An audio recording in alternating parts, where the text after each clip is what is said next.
So today I'm going to show you how to make some flower pots. So these flower pots are super, super easy to make. And at the end of the video, I'm going to show you a gift that I got from a friend. Just amazing. So this is a quilling pen, super easy to use, or quilling needle. They kind of known by both names, and these are 1/8 of an inch paper quills. So today I'm going to make you one in pink, and the reason why I chose pink is I thought it would show up better on the video.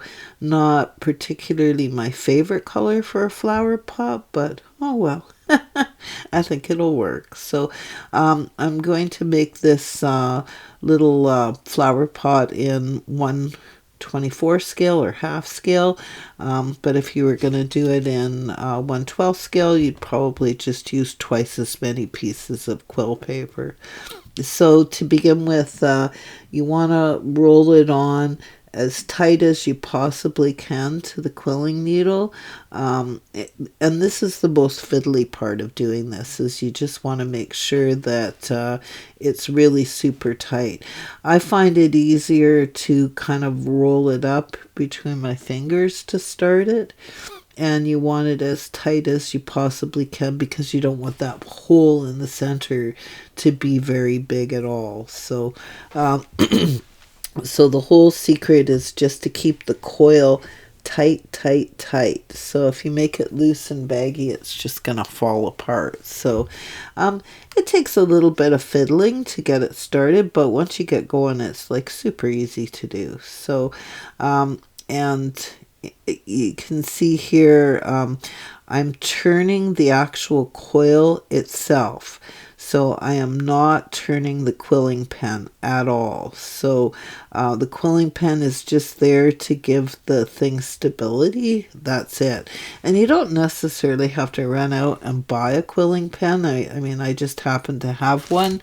In my clay, like my polymer clay tools that I got, there's like a little pin tool that's very similar to this, and you could use that. You could use, if you got a really, really fine nail, or if you have, yeah, I'm just trying to think, maybe even the end of a crochet hook would work. So as long as the little pin on the end of it is really super fine. So once you get it going, this is how you do it. So you're going to hold it between my right hand is holding it between my thumb and my thumb and forefinger, or Peter Pointer finger.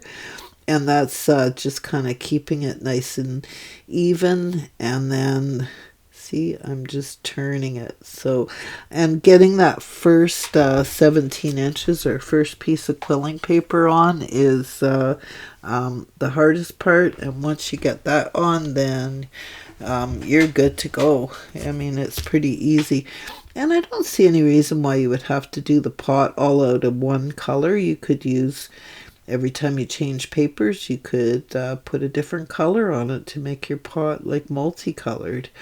And, you know, you're not stuck with the color of the quill paper. If you don't like the color of the quill paper after your pot is done, you could paint it with acrylic paint, or you could use magic marker, or you could use like almost anything to decorate it any way you want. So they're really super, super easy to do. So there you go. So you can see it's growing and getting bigger.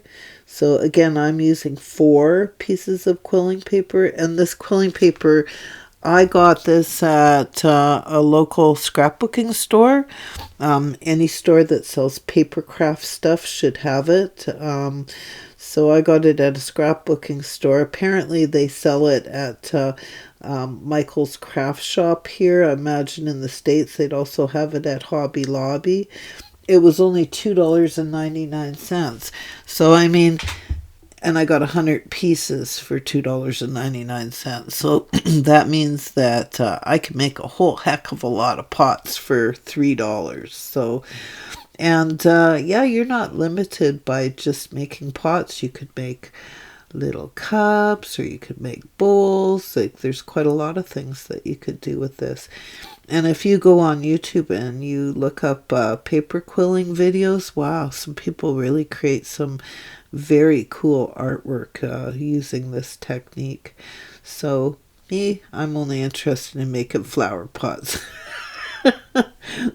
Super, super easy. So yeah, so I'm just working on, I believe, my third piece of quilling paper, and then I'll glue on the fourth one, and then I will be done. So at the end of the video, I'm going to be sharing with you a gift that got bought for me from Mexico that is the coolest gift ever.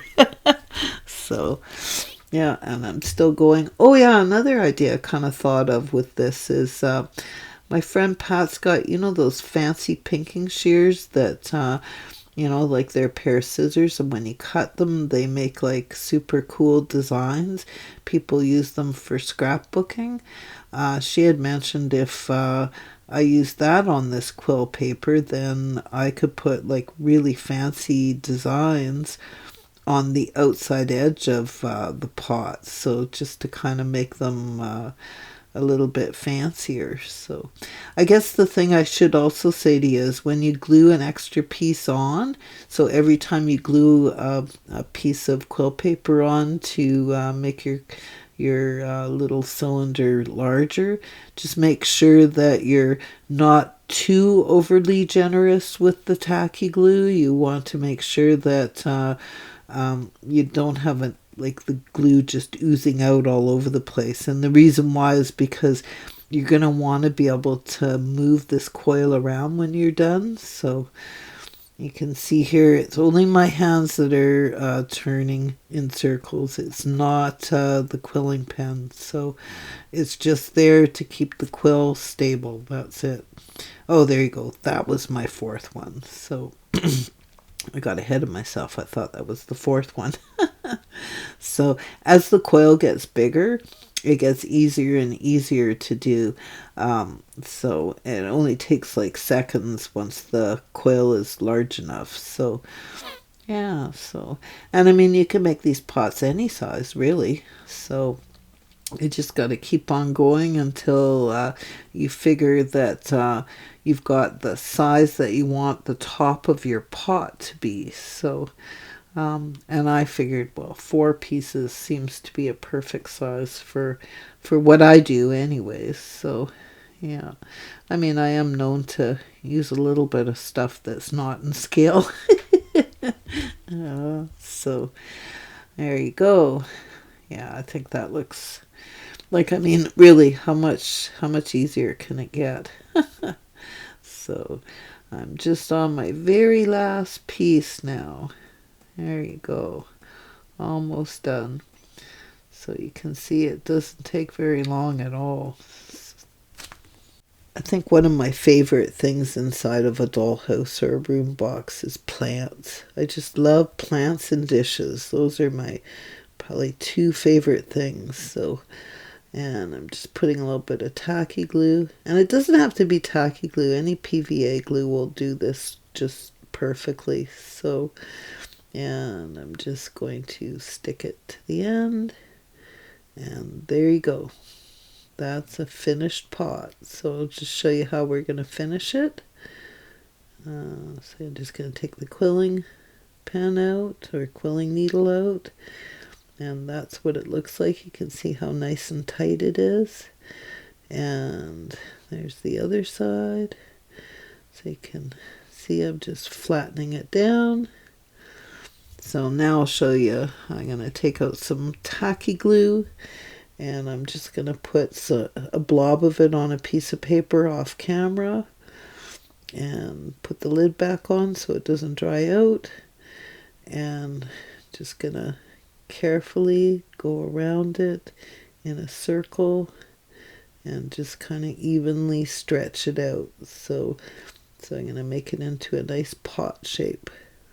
So you can see before I flatten the bottom, it turns out kind of like a bowl.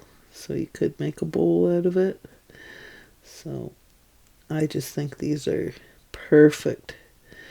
Those little wooden ones that you can buy, they're quite expensive, so this is pretty cost efficient to be able to pull this off. So there you go. That's a little pot. So to keep it like this, you're going to dip your finger into the tacky glue and put a generous amount on the inside. And don't worry, it looks like a big mess, but remember, tacky glue dries clear, so super, super easy. And you just want to make sure that you completely cover it in glue.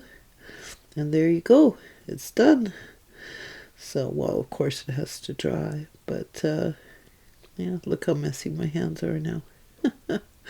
Yeah, I gotta go wash my hands. So here's one that I made earlier in yellow, and here's one that I made earlier in red. So now I've got 3 pots that I can fill with little miniature plants. I'm so happy with that. There you go. So I gotta stop touching them though, because I'm gonna end up with glue all over the outside because my hands are so messy. So that's a close-up of what they look like. I mean, how easy is that? So I believe this is a craft that anybody could do. So yeah, I'm super pleased, and now I'm gonna have to spend the weekend filling them up with plants. So check this out. So my friend Chris, her mom Sandy, is a fan of my channel, and she also owns a house in Mexico, and she brought this back for me. Can you believe this? Like, look at how amazing this thing is. I mean, if I went to Mexico on a trip, I would like freak out if I found this at a souvenir shop. Like, I mean, this is just like a miniature dream come true. It's got everything. Look at, it's got little vases, and that one vase has got some little clay flowers, and it's got baskets and a bottle of Coca-Cola, and it's got that little basket. Look how nicely weaved that little basket is. And look at that vase, like turned perfectly on a little pottery wheel. And some of the pieces are handmade. You can see the fingerprints in them. Like, it's just crazy cool. So that one with the hole in it in the front, that's one of those things where you put a little candle in and incense. Oh, so cool. Yeah, I'm just like overwhelmed with like how neat this thing is. I mean, it is just beautiful, and everything is all hand painted. You see that little black one with the speckles on it? That's one of those little barbecue bowls. And then the shelf up, the black one, that's one of those flat ones that they would make tortillas on. Like, wow. So this is where it's going to be. And Jimmy's having a heart attack right now because I'm talking to his dad, and he gets very, very upset with me if I talk to his man. He's quite bonded with my husband. He's only my friend when Daddy isn't home. See how mad he is? Look how beautiful that looks on my wall. Wow, thank you so much. If you enjoyed today's video and would like to help support my channel, you can do so by buying me a coffee. Just go to www.buymeacoffee.com/Lisa Dobo. Thank you very much for watching my video today, and thank you to everyone that supports me on buymeacoffee.com. If you haven't already subscribed to my channel, please subscribe, hit that like button, and hit the notification bell so that you know every time that I upload a new video. Subscribing to my channel really helps me out because it helps my channel grow. And wow, Sandy, thank you so much for this like incredible gift. I just think it is just absolutely amazing.